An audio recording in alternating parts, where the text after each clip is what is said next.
Welcome back to the Smart Tea podcast, where we talk about the lives of scientists and innovators who shape the world. I'm Aarati. And I'm her mom, Jyoti. Do you remember how back when Arpita and I started the podcast, we were brainstorming names and we had all sorts of names that we were thinking about, but then we finally landed on Smart Tea for the podcast?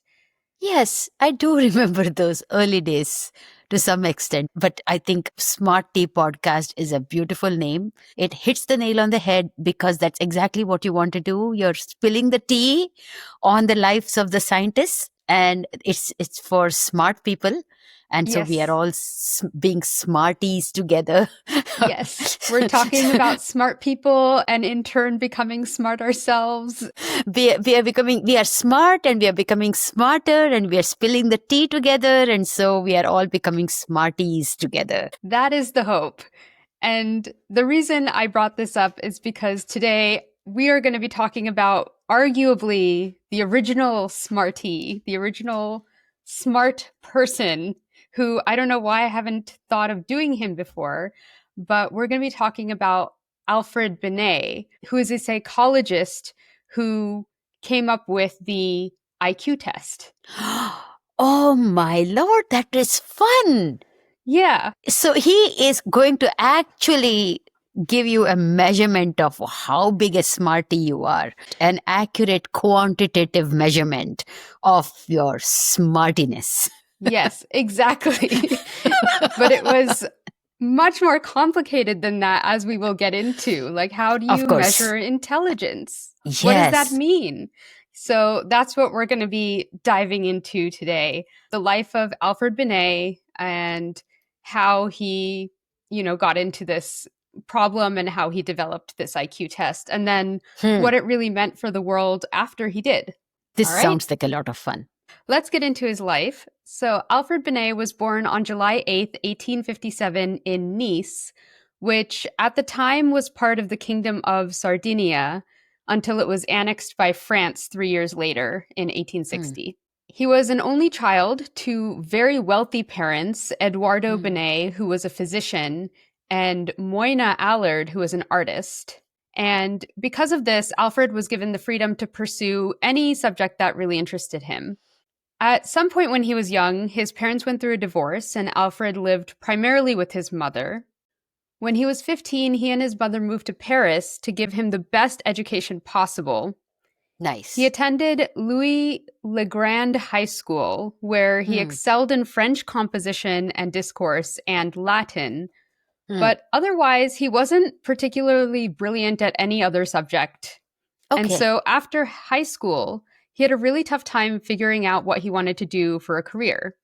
But that's everybody is not born knowing what they want to do. I always speak about this, that we are born on this earth for a certain purpose, but sometimes figuring that out becomes more complicated. And sometimes it's like the plethora of choices available to us also confounds us sometimes. Everything looks very interesting. Therefore, he has a hard time making up his mind. But I also like that when we do stories like this where the person wasn't like, oh, from the age of 5, he knew that he wanted to be a biologist, or, he knew he wanted to become a physicist or whatever. Yes. He was obsessed with math when he was 3 years old. I'm like, sometimes people take a while to figure it out, but they get there and it's okay. Absolutely. And I'm still trying to figure out what I want to be when I grow up. Exactly. Right. We're all still trying to figure it out. I'm so old and yet I don't know what I want to do with my life. What should I really? You still have a lot to offer. You still have a lot of energy. I know. I still have so many directions I want to run in, and everything is so attractive. Everything is so fun. There's hope for us all. So he had a tough time figuring out what he wanted to do. So he went to law school at the University of Paris. But even though he earned his license in 1878, he never really showed any interest in practicing law as a career. Okay. He said law was, quote, a career for those without any yet chosen vocation, end quote. Huh. That's interesting. Yeah, I wonder if that was just kind of the times, because obviously law today is like a full-blown career and highly respected. Yeah, it's very specialized, and it's not just enough to say I'm a lawyer. That is so many different branches, environmental and regulatory and, patent law. So many things are Yeah, there. so So many different. it might be different times. Yeah, I think it's probably just different times. And so he was really using law as kind of a stepping stone while he tried Or to figure out. even like a placeholder. Exactly. Yeah, that's a better word, Hmm. placeholder. After law school, he tried going to medical school at the Sorbonne Mm. University, trying to follow in his father's footsteps of becoming a physician. But he became profoundly disturbed by all the blood and gore he witnessed during Of operations. course. Yeah. And when he was studying physiology using cadavers, he was also like, just no, I cannot do this. Yeah. Yeah. It's not for everybody, for sure. No. And he actually suffered a psychological breakdown and dropped out of medical school at 22.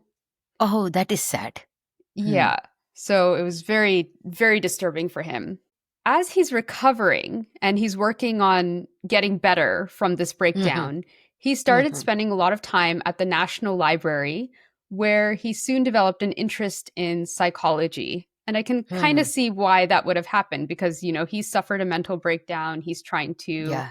get better. And so he's reading about the mind, he's reading about psychology and all of that. Yes. And I can see it being almost like his way of conquering it. It's like, I have a problem and I'm going to research it to its nth degree in order to figure out how to make myself better. Because the more I know about this problem that I had of a mental breakdown, the better I will be at being able to fix it and overcome it. Yeah, I So, can totally see that. Some people are like that. knowledge, Like, the yeah. more I know about it, Hmm. the more I can work through it. Correct. So he's reading all these psychology books, and some Hmm. authors that he was particularly influenced by included Hippolyte Taine, who wrote a major work called On Intelligence, which aimed to apply the scientific method on the human mind by studying how factors like genetics, environment, education, and imagination could shape a person's intellect. So the factors that might potentially influence intelligence are genetics, but also environmental, you said. I'm just wanting to go through that list again. Yeah.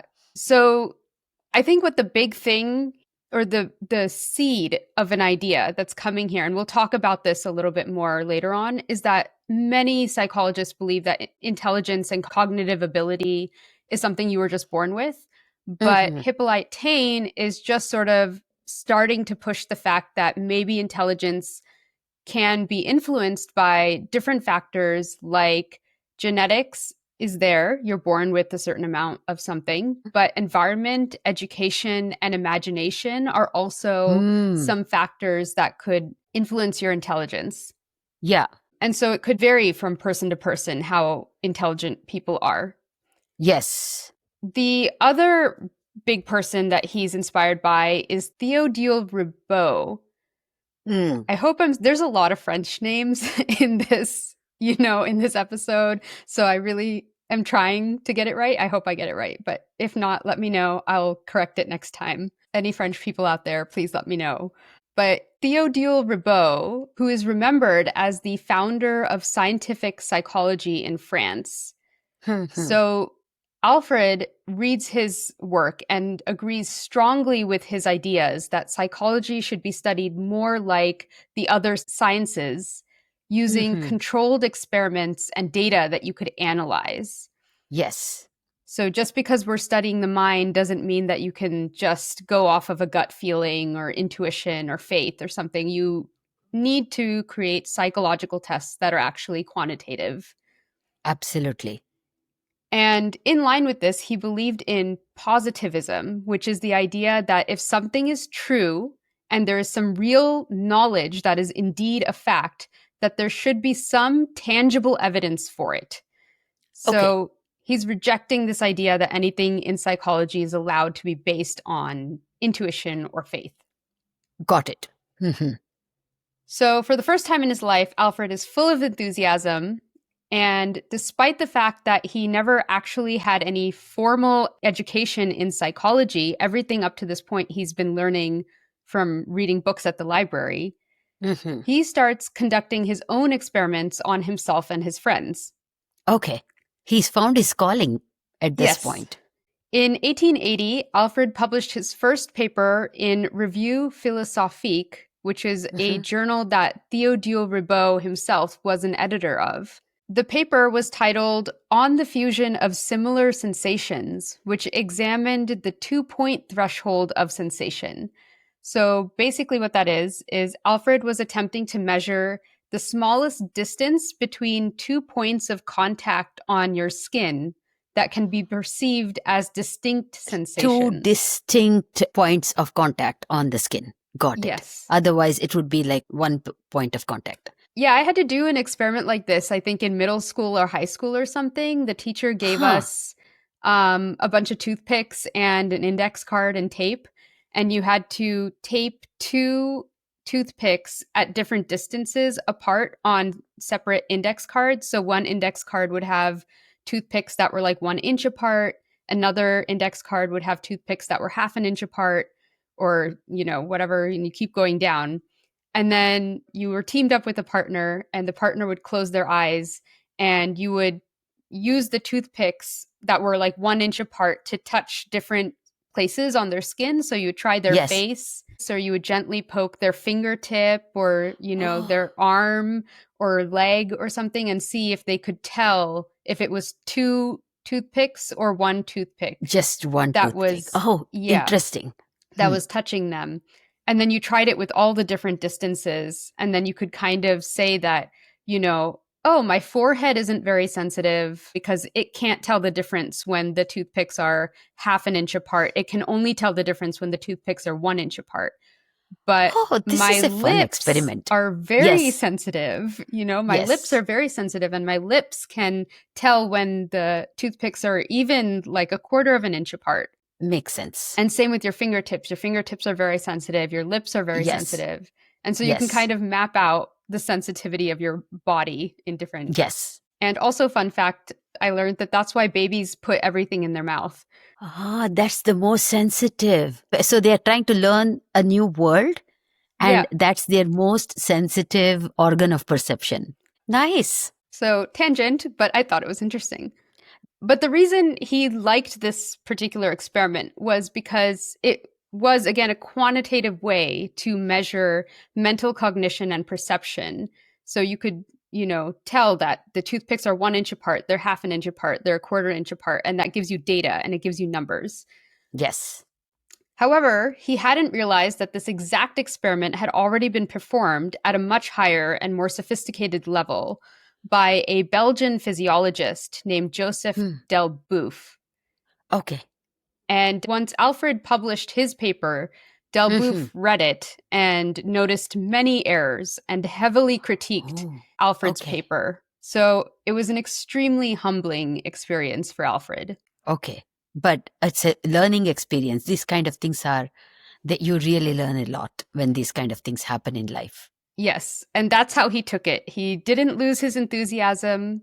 He becomes, in fact, inspired again by another psychologist named John Stuart Mill, who Okay. was a proponent of something called associationism. And he coined the term mental chemistry, which Hmm. basically was the idea that people learn by combining simple ideas to form more complex ones, kind of like a Huh. chemical reaction.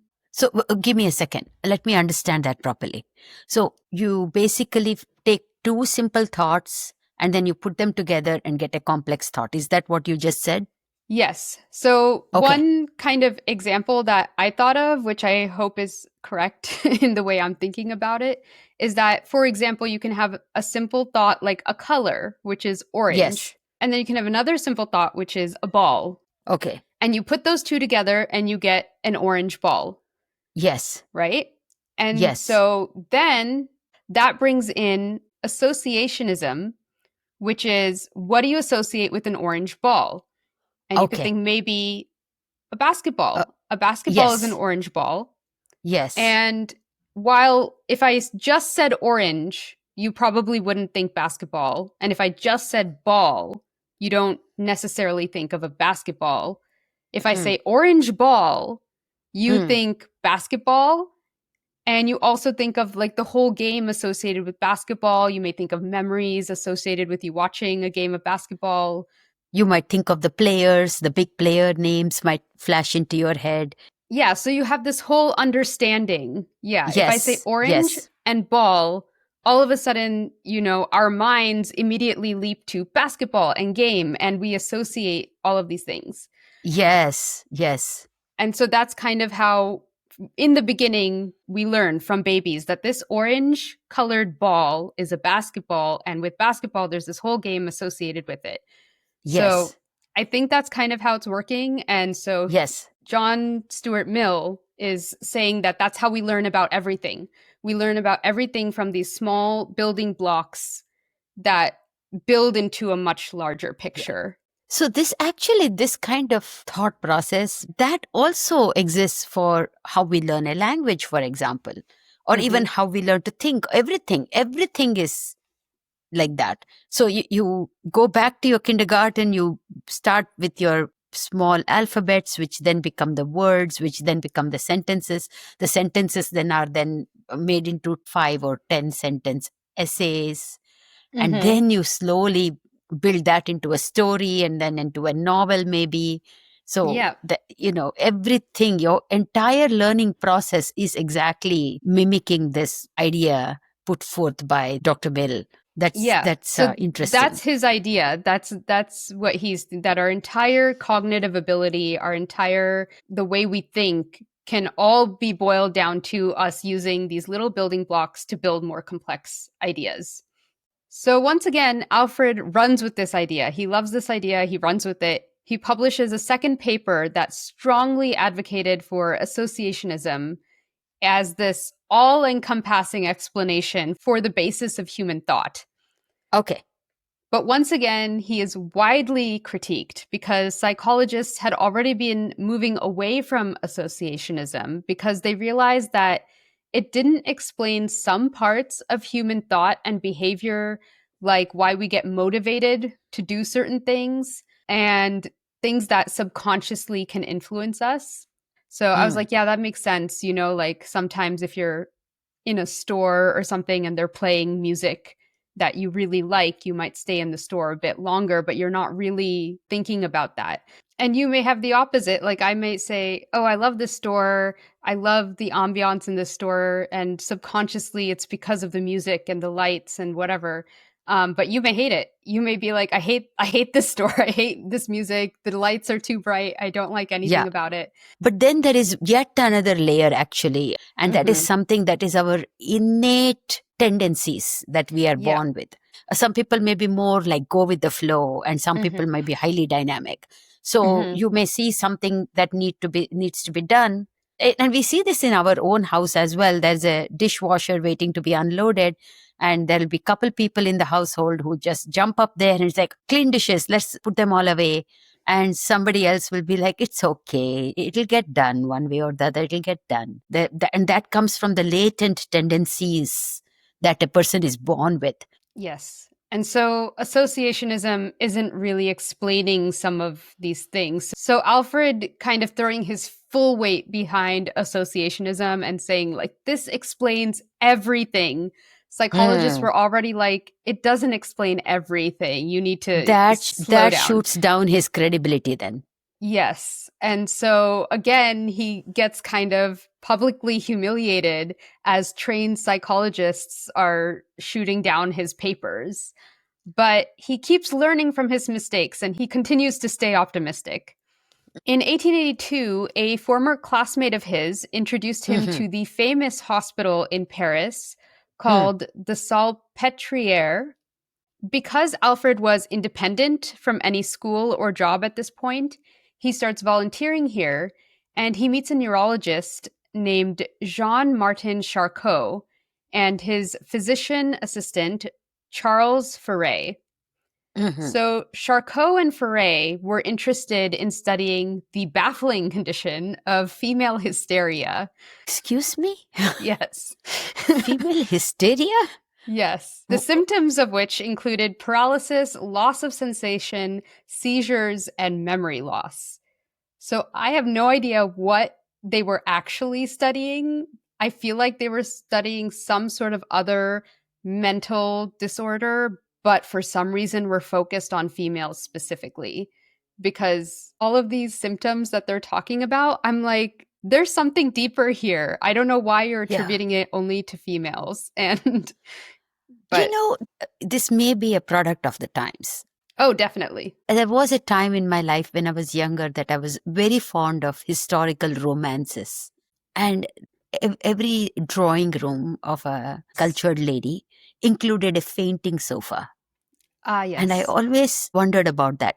You need a sofa for fainting. That's very Yes. interesting. At some point, I kind of thought about it and I said, you know what it must be? It must be just the fact that ladies were forced to wear very constrictive garments, like the Mm-hmm. corsets and things like that, which basically stole their breath. They Yes. didn't allow them to breathe very well. So naturally, they would faint due to lack of air. And another thing in those times was a lady could have melancholia, which I think was depression, basically. Yeah. And so I think it's a product of the times where they had very little power. It's just like today, a guy can condescendingly talk about, is this PMS that's Yeah. talking? You know, he can tell a lady who is agitated whether she's having PMS. Maybe that's what's going on here. So I think yes, for sure that's part of it. I think Hmm. in this case there was definitely something mentally wrong with the patients that Charcot and Ferret were studying. I just don't know, what it would be called today. So they had one patient in particular who they were conducting experiments on named Okay. Marie Whitman. And Okay. she was often called Blanche because that was actually her sister's name, but she kept repeating it in fits of hysteria. Uh huh. And she was also nicknamed the Queen of Hysterics. So Charcot had discovered that hypnosis in some patients could result in some of the same symptoms of, loss of Uh huh. sensation or seizures or memory loss. And so they figured there must be a connection between hypnosis and hysteria. And so that's what he was Okay. studying. Are we thinking multiple personality disorder or bipolar disorder or something? Maybe bipolar, Maybe it manifested itself differently in men and women of those times. or it was called something different, again, because of sexism and everything. Like if a woman did it, it was female hysteria. If a man did it, it's like, okay, something is like mentally infirm with him. We need to. Yes, exactly. It's But exactly in a woman, it's attributed to the fact that she's a female. But I correct. think there's no doubt that there was something mentally disturbed about Mary Whitman. Marie Whitman. Yeah, at least Okay. with Marie Whitman, I think there's no doubt. I was reading a bit about her, and it does sound like she had a very difficult and hard life because of her mental incapacities. So they're studying her and they're trying to do these hypnosis experiments on her. And here, once again, we foray into very shaky science. So Hmm. Alfred is working with Charles Ferret doing a series of experiments where they supposedly found that Marie's behaviors and symptoms under hypnosis could be controlled by a magnet. So I think Oh, what they did is they placed a magnet near her while she was under hypnosis and reversed the polarity of the magnet. And they found that if she was paralyzed on the right side when they started the hypnosis, when they reversed the polarity of the magnet, the paralysis would switch to her left side. Or okay. if she was crying, she would start laughing when they reversed the polarity Ah, of the magnet. okay. So they were very excited by this. Alfred and Yeah. Charles Ferret wrote up these findings in a series of articles. However, Alfred's Belgian critic, Joseph Delboeuf, also had an interest in hypnosis, and he read these papers and he was like, no way, that's Utter not real. garbage. Yeah. Yes. Especially he had a chip on his shoulder because Alfred's name was on the paper and he had already shot down Alfred's papers once before. So Yes. he's like, no, this isn't right. The big flaw that he picked up on was that Alfred and Charles thought that when a person was under hypnosis, They were Yeah. completely unconscious to the outside world. And so, Hmm. because of that, they hadn't tried to hide from Marie when they were switching the magnet's polarity. Oh, yes. Okay. But Joseph Delboeuf was like, if she knew when you were switching the magnets, she would have known when to change her behavior. That's right. Good point. Yes. Yeah, even if she's doing it subconsciously or whatever. Yes. Yes, absolutely. Yeah, Absolutely. That's the human brain is extremely complex. yes. So Joseph Delboeuf actually travels to Salpêtrière Hospital and conducts the same experiments with Marie, but Yes. under much more controlled conditions. Ah, he's a true scientist. Yes. Yes. And sure enough, the magnet theory falls apart really fast. Absolutely. But I really like it that he has such a passion for science and truth that he literally travels to this place to say, Yes. "Let me show you how this experiment should be conducted." And on the same patient and everything the same, like same hospital, same patient, using your same But equipment. when I Yeah. do the experiment, this is how I'm going to do it, and I'm going to show Yeah. you why your method is wrong and gives you completely false results. Yeah. So after that, a very heated public debate followed between Delboeuf, Charcot, and Ferret. Alfred initially wanted to side with Charcot, but Mhm. eventually he admitted that Delboeuf was right and the experiment Correct. had indeed been flawed. Correct. In a chapter on Alfred Binet from the Handbook of Intelligence, the authors Amber Esping and Jonathan A. Plucker wrote that Alfred's willingness to acknowledge and work within the constraints that psychological tests will always contain some degree of error is perhaps Binet's greatest contribution to intelligence testing. So Yes. he admits it when he's wrong, and he Yes. admits that he Yes. can't always get everything right. And Absolutely. that's That's beautiful. huge. But it was another major career setback for him. He Mhm. had Mhm. spent 7 years at Salpêtrière with Charcot Mhm. and Ferret. And during that time, he had written about 20 articles and 3 books on various aspects of psychology. And while I'm Hmm. sure a lot of it had its merits, it's not hard to see how his credibility might have really tanked at this point. Yes. And now he himself, because he has such an open mind and he's able to see the flaw in the design of the experiments, all his work, he himself is going to look at with skepticism and say, I have to go back and check everything and see what can be kept and what has to be thrown out. Yeah. I have to apply more stringent parameters to all the work that has been done and figure out what is okay Yeah, he here. had really blindly been loyal and believed anything that Charcot and Ferret had been telling him. When they said a patient under hypnosis is unconscious, he completely believed it and took it as fact. And then Yes. they were proved wrong. And Yes. so, now he's like, crap, like, what am I going to do? Absolutely. Absolutely. No, this Yeah. is the problem when you idealize someone and Hmm. you take everything they say without checking. What does it say? Trust but verify. That's what they say. Yes. Trust but verify. And that's what he did not do. So he left Salpêtrière Hospital in 1890, kind of ashamed and in disgrace. But it's not all bad. In 1884, he had gotten married to Laure Mhm. Balbiani, who Mhm. was the daughter of a well known embryology professor at the College de France. Okay. Together, the couple had 2 daughters, Madeline and Alice. And towards the end of his time at Salpêtrière, Alfred had started spending a lot of time in his father in law's lab and even Hmm. started working on a PhD in comparative physiology in insects. Hmm.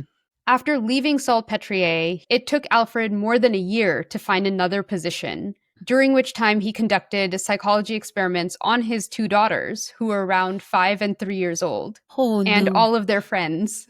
And he was like Oh my making them gosh. solve puzzles and take mental tests. This is a new level of play dates. Okay. Yes, come over to Hmm. my house and we'll do some psychology tests together. That's right. So, through this work, he started to dig deeper into intellectual development and child psychology. One particularly interesting thing that came from these experiments was when he was studying reaction times. So he noticed Mhm. that on average, children's reaction times are a lot more variable than adult reaction Mhm. times. So sometimes a child would react just as fast as an adult to some sort of Mhm. external stimulus, Mhm. but sometimes they would be a lot slower. And he made the connection that this was because children's attention spans vary a lot. If they're focused Yes. on the task, they react quickly, but Yes. they also get distracted more easily than adults, Yes. and Yes. they lose Yes. focus, and then the reaction time slows down. Okay. He also found that children could not think as abstractly as an adult Mhm. could.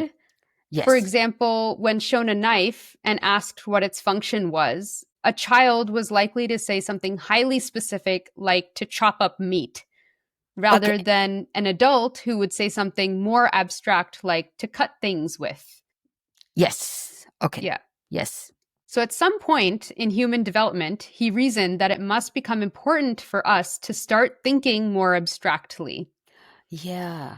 Eventually, he connected with a man named Henri Etienne Bunis, who Okay. was the director of the Laboratory of Physiological Psychology at Sorbonne. Mhm. It was France's first experimental psychology lab. And Mhm. since Alfred wasn't having any luck finding a job still, he Yeah. volunteered to be Henri's assistant. Okay. 1 year later, he was promoted to assistant director, and in 1894, he took over Henri's position as director when he retired. Oh, wow. Okay. However, I was very surprised to find that all of this was still an unpaid position. Alfred remained in Oh, this unpaid position for the rest of his life. wow. But it Yeah. is such a passion that money is of secondary importance in his calculations. At the Sorbonne, he continued his experiments on child psychology, expanding his research pool to include students at local schools, so no longer just his kids' friends group. That's right. He started studying how memory develops and how easily Hmm. children could be influenced, in other words, their Ah, suggestibility, yes. and how that decreased as a child got older. He also started taking particular interest in so called child prodigies, studying Hmm. children who, for some reason, seem to excel at a very narrow particular field like chess Right. or music. Yes. Yes. Importantly, Alfred recognized that all people are different, and it's these differences that allow child prodigies to pop up. And it may Hmm. sound super obvious to us now, but like we were kind of touching on before, there were psychologists who believed that everyone was basically born with the same traits and abilities. And it Okay. was really only a matter of environment that shapes us. Hmm. Okay. And because of that, when psychologists would create a study, they would make broad assumptions or statements, assuming that it was Ah, true for everybody. yes. Yes. Got it. Everyone is born with the same basic tools, is their Yes. assumption. And then it's Uh-huh. just a matter of like our environment and how we're brought up. The opportunities to hone your particular skill sets and things like that. Yeah. Nothing to do with innate ability. So it's basically nature versus nurture is going on right now. Yes. That's the fight. Yes. Yes. But Alfred was falling more into the opposite camp that yes, environment absolutely plays a role, but people are also born differently from the beginning, that there is something to nature that is different. And he would point to even his two daughters, who one would argue had exactly the same environment and upbringing, but still showed clear psychological differences from one another.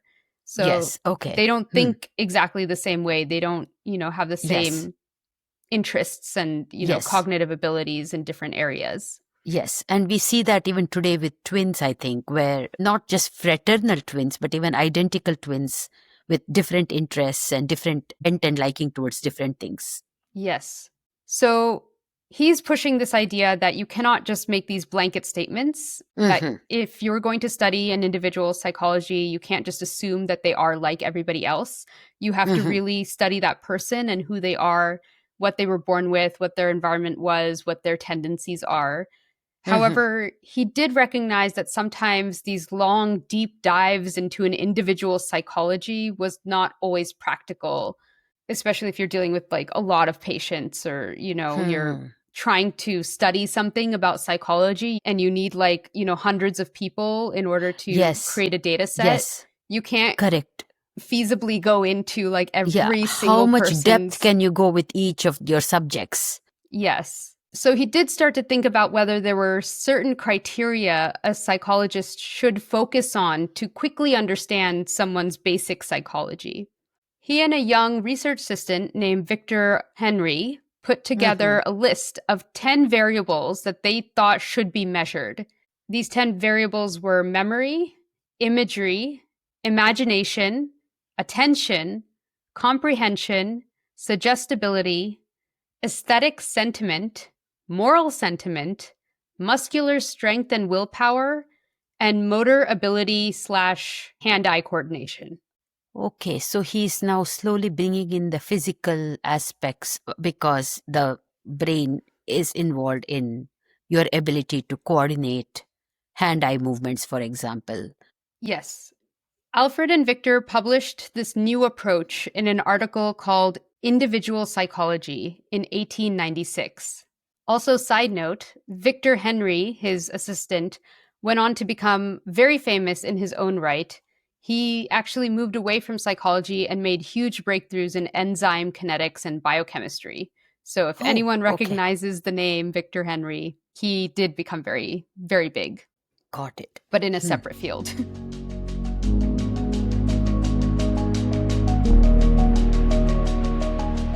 Hi everyone, Aarati here.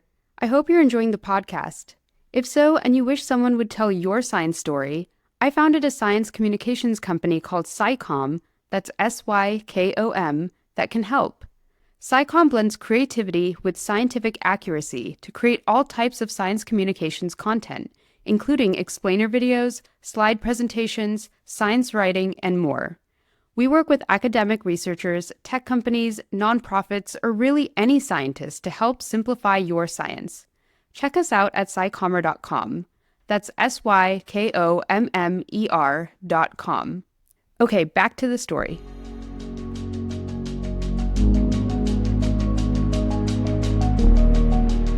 A few years later, in 1899, a very important character enters our story.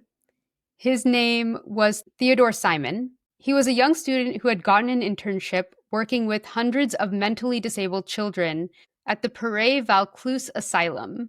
He had been highly impressed with Alfred's writings, and so one day he simply shows up at Alfred's lab asking to be a student assistant and told him he was working with these children at the asylum for his thesis.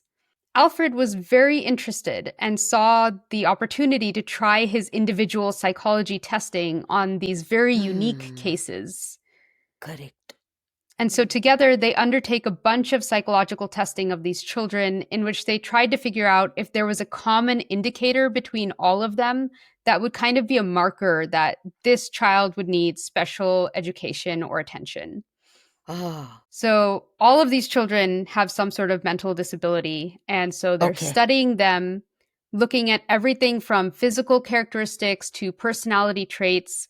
But ultimately, they were unable to come up with anything concrete. They were trying to find something that would be like, oh, if the person has smaller hands than normal, then they probably are going to develop some cognitive deficiency. Or Yes. if the person seems more depressed than the average, then they're probably going to have some mental disability. But they couldn't find anything like that that was just really quick and easy to say, if you measure this one thing, then you can Yes. tell that this child is going to need special attention or Yes. going They to wanted have to some. somehow find a marker that would differentiate the person Yeah. early on so that you could then track them differently early on Yes, and exactly. provide them with the required resources. Yes. But Mm-hmm. they couldn't find anything like that that was common across all these different children. Mm-hmm. So, although it was a bit disappointing, it did confirm for Alfred that intelligence and cognition were highly individual, and there was no broad test that you could apply. Yes. But something soon changed his mind.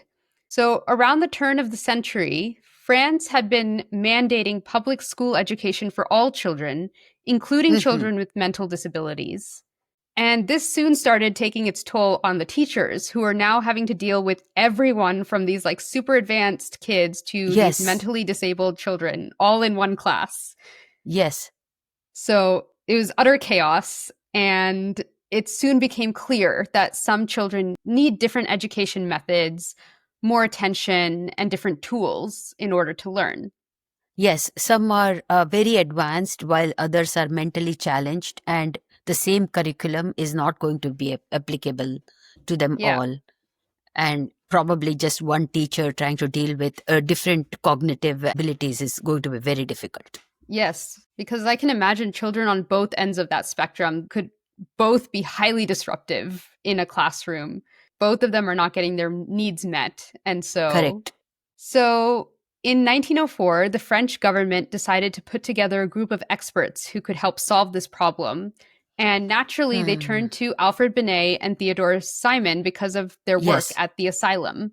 they have done this.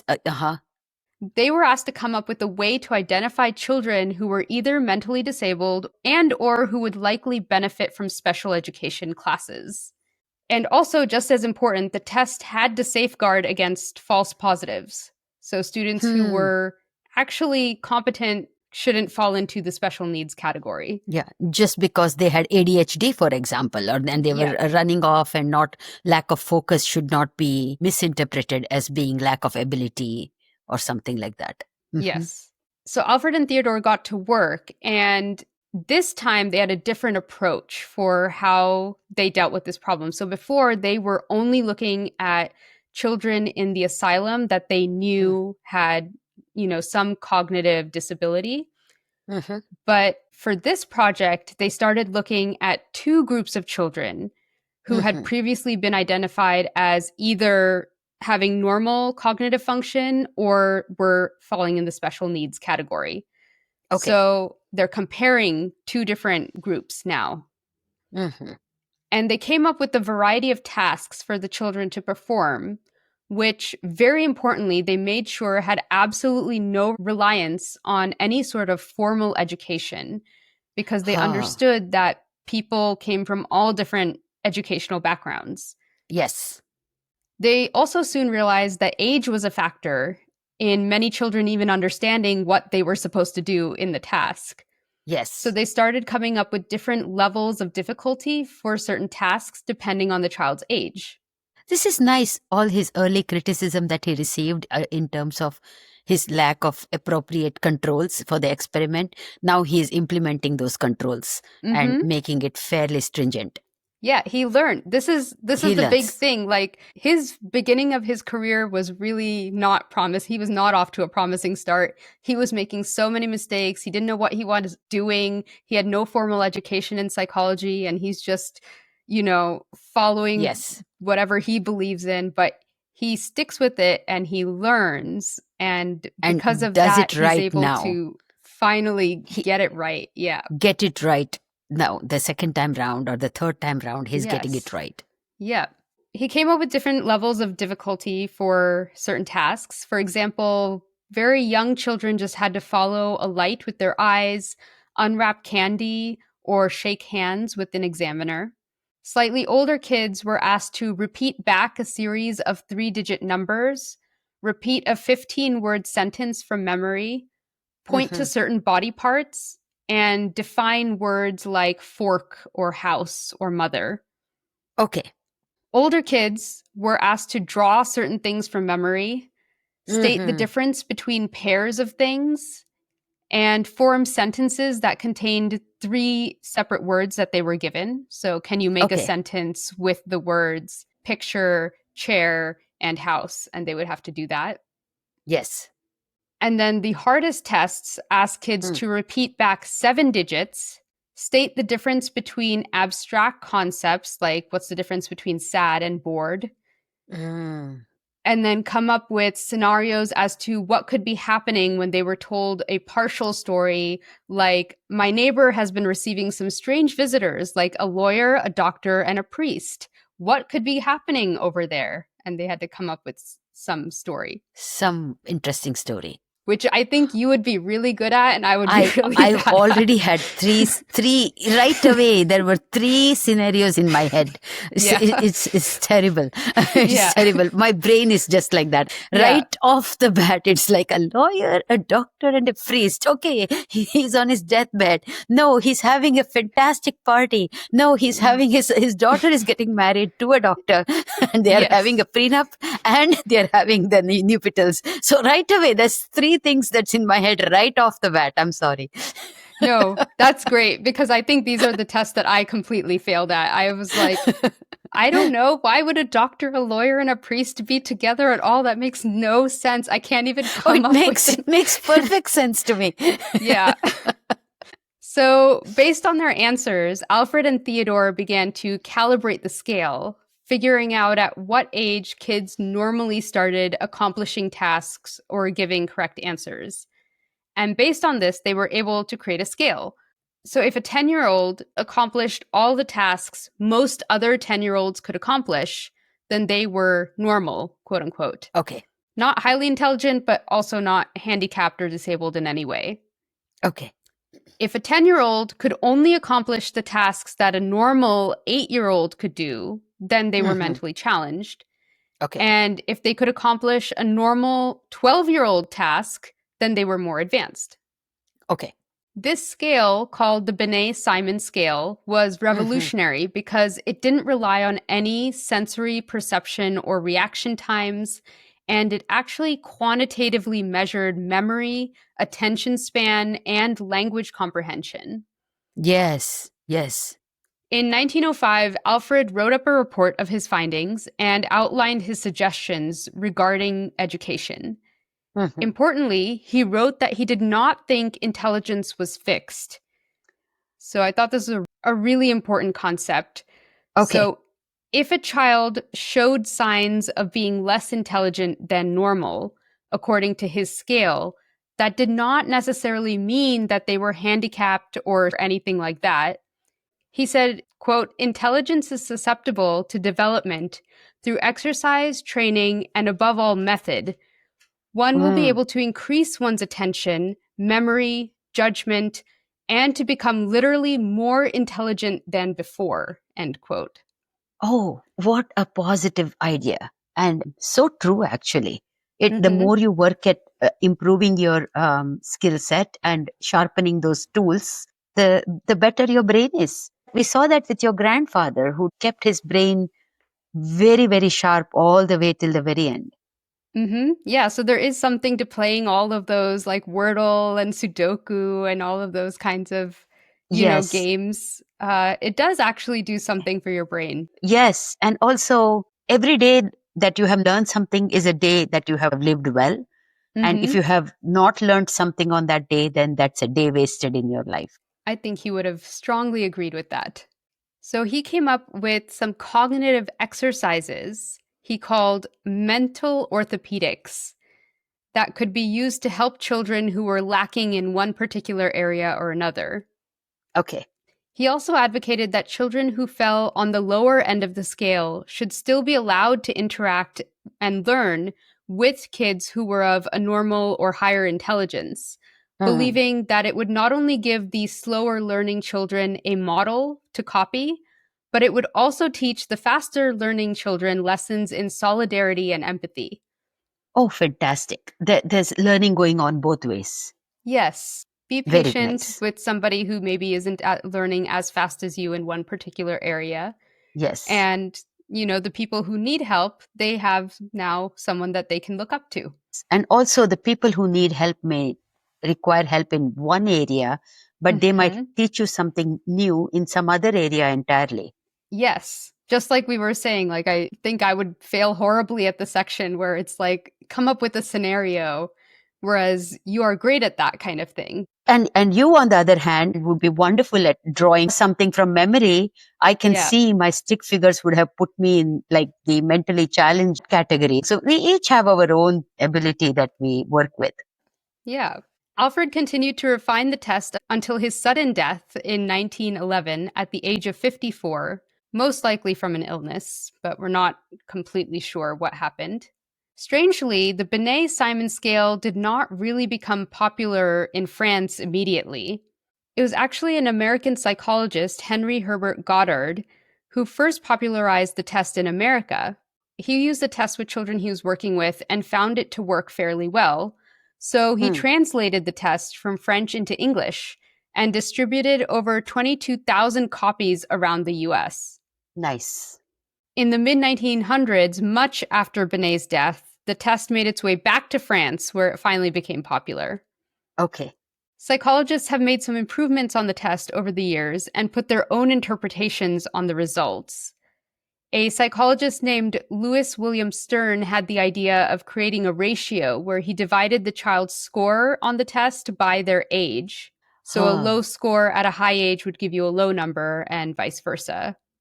Lewis and Terman then multiplied that number by 100, and that's how we get to the intelligence quotient, or IQ. Oh my goodness. So that is the foundation of the IQ testing. Yes.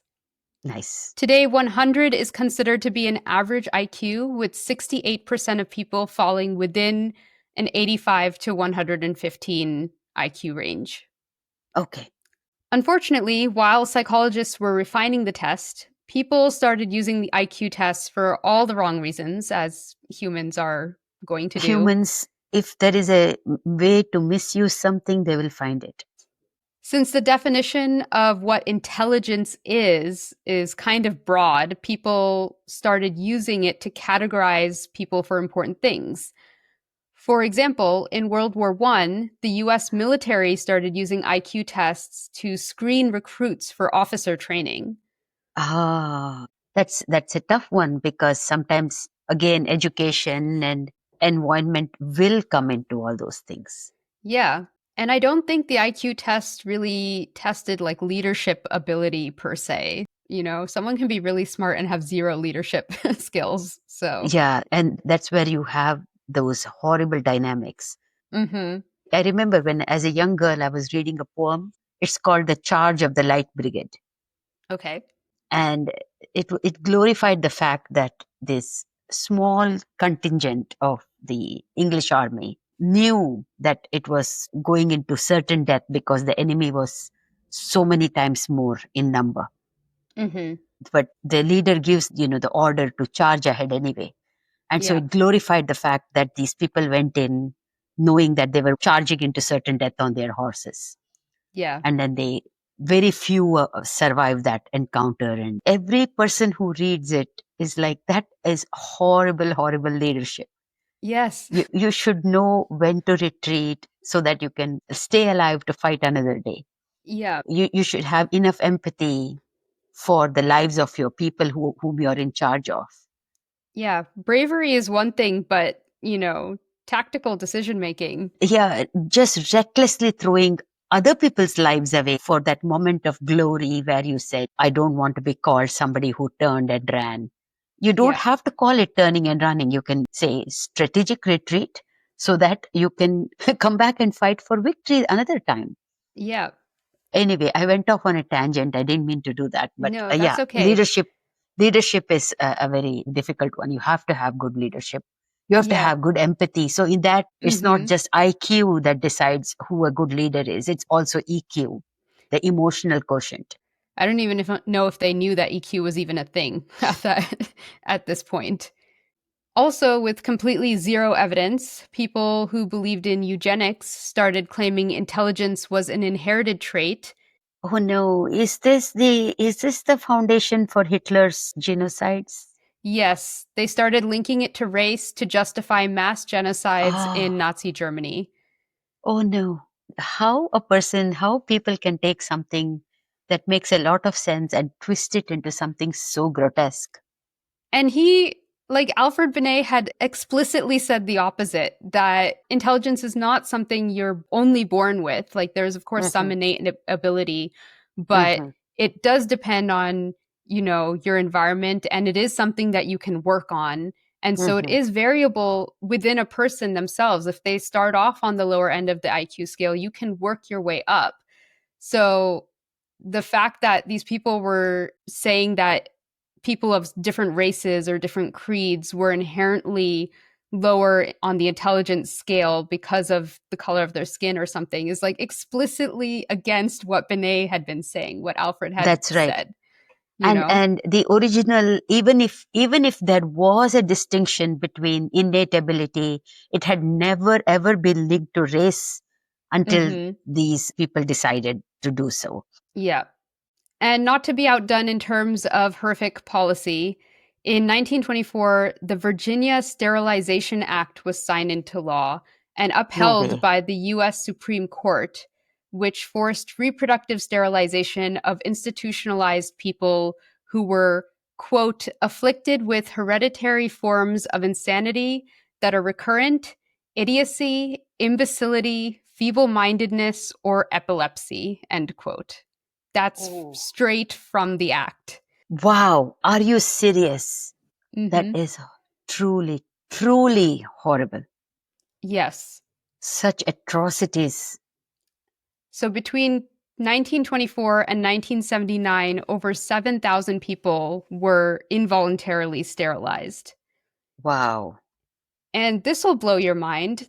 The act has never been declared unconstitutional, even to this day. But in 2001, the Virginia General Assembly passed a resolution apologizing for any damage done. And in 2015, so we're in the 2000s now, in Yes. 2015, the Assembly agreed to compensate anyone who had been forcibly sterilized. However, they have still not outlawed it. Yes, they still have not declared that it's They are saying what we unconstitutional. did was wrong. Yeah. We will compensate, and Yes. yet actually technically that is still law. Yeah, So technically, it's. technically, if somebody in Virginia is institutionalized for, let's say, epilepsy, Mhm. they can still be sterilized on an involuntary basis. I think so. Yeah, I know that there are now laws that there has to be some consent from either the patient themselves or some caregiver or something. But I still think that there is that loophole that if they were Yes, involuntarily sterilized, there yes, that it would still be original law has lawful. never been, yeah, Oh, wow. rescinded. Unbelievable that we live in these kind of times. We are in Yes. 2025 and we still have to face this kind of discrimination. This is terrible. And I mean, I think it's especially horrible for like I feel like this was probably just another sexist thing because if I women, don't know. I don't know if it was sexist or racist. probably both, Hmm. honestly, but I'm just thinking of the fact that, like, if women could just be put away for something as vague as female hysteria and someone could Correct. just say, I want her to Yes. be sterilized, you know? That's incredible that they would do this. And I can see a whole lot of people who are not of Caucasian descent being Yeah. subjected to this law. Yeah, I do feel like it was like, very like I can see so clearly how the white male would have been able to gain a lot of power from this kind of a law Yes. because now they can just declare anybody to be mentally disabled or Yes. mentally handicapped or something. And Yes. And if it's a take away woman, if fundamental it's a rights. person of a Yes. different color, whatever it is, yeah, and they can just be like, well, you're not going to argue with me because I'm the white man in this situation. So, And the more you argue, the more hysterical you seem, quote mhm. unquote. Yeah. And therefore, I have the ability to take away your fundamental rights to reproduction. Terrible. Terrible. Unbelievable. So slowly, scientists started to gather data to debunk all of these theories, showing Hmm. that people who scored higher on IQ tests generally had access to things like education, healthcare, and proper nutrition, Hmm. all very important for your cognitive ability. Importantly, today, IQ tests are not used to clinically diagnose anyone with any sort of mental illness or disability. Okay. Yes. However, it is still used sometimes to identify people who may have a disability and provide them with better educational support, job training, and appropriate health care. Yeah, bring them back into society in a more constructive way so that they can contribute to society. Yeah, Yeah, so that's pretty much the story of Alfred Binet and his IQ test and how we kind of screwed it up for a while there, but then sort of got right back on track. That is a wonderful story. It's funny because this kind of testings for the mental abilities, the mental faculties of people, Mm-hmm. many tests have come up from that time on. IQ tests, EQ tests, and Mm-hmm. as you were telling me this story, it reminded me of the competency test that was conducted at Stanford. I don't know about that. So basically, there was a set of people at Stanford who wanted to see how competent you are Okay. At at at life? at life, at basically at Yeah. life. Okay. I don't remember the parameters of the test, but what I do remember is if you are a very highly competent person, Mm-hmm. you're out there, you set your mind to it, you achieve it. Then when somebody asks you, hey, how competent do you think you are? In Mm-hmm. general, you are pretty good at saying, yes, I'm fairly competent person, Yeah. or are humble, or you are self-deprecating and you say something like 90%. Not necessarily on purpose, but you genuinely have a humbler opinion of yourself. I'm sure there's someone out there better than me. Yeah. Exactly. But the people who are really incompetent Mm-hmm. also thought of themselves as very competent. Ah, yes. So then the researchers said, let me show you a highly competent person. So Mm-hmm. they would showcase to this highly incompetent person, they would Mm-hmm. showcase to them a highly competent person and say, this Yes. is what that person did. Now, Yes. what do you think of your capabilities, your competency in connection, in the context of that person's competency? And they still doubled down and said, I am highly competent.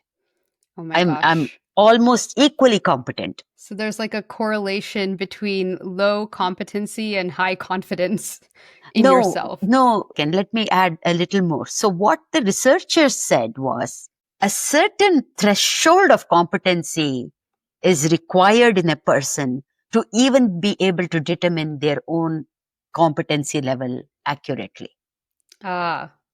So Mm-hmm. if you are not competent to a certain level, then Yes. you are completely incapable of figuring out Where you fall on a scale. where Yeah. you fall, where Yeah. other people fall. You're Yeah. completely unable. The scale is entirely missing from your Yes. ability to judge.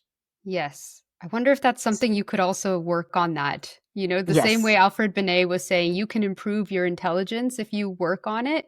But yes. for you to work on it, you have to understand that there's something for you to work on, you Something know? missing. Yes. Yeah. So how do you slowly create awareness in them that you need to improve? Yeah. So I just wanted to add that one small piece there. This Very was a interesting. fantastic story. He wanted to Mhm. use those tools to say, you're highly intelligent, yours requires work. Here are the tools for you to work and make yourself better. Here Yeah. you can learn some empathy, you can learn other skills from this person. So both of Mhm. you work together and make society more harmonious. That was Yeah. his take on it. We were touching on this before that everybody learns differently. Everyone has a different pace at which they learn things and figure things out. And I think that was even true for Alfred Binet's life. Like until his mid 20s, he had no idea what he was doing, and he kept making mistakes. He kept falling down, but he kept on learning from it. And then that was all integrated into his final work on intelligence that he's like, this is Yes. something you can work on. Yes, absolutely. His legacy to the world was so impressive. Yeah. Yeah. And it all was rooted in those early failures and his Mm-hmm. ability to humble himself enough to learn from the criticisms that he received. Yes. So keep at it. Fantastic. Yes, a very inspiring message. Thanks for listening. If you have a suggestion for a story we should cover or thoughts you want to share about an episode, reach out to us at smarttpodcast.com. You can follow us on Instagram, TikTok, and Blue Sky at SmartT Podcast, and listen to us on Spotify, Apple Podcasts, YouTube, or wherever you get your podcasts. And leave us a rating or comment. It helps us grow. New episodes are released every other Wednesday. See you next time.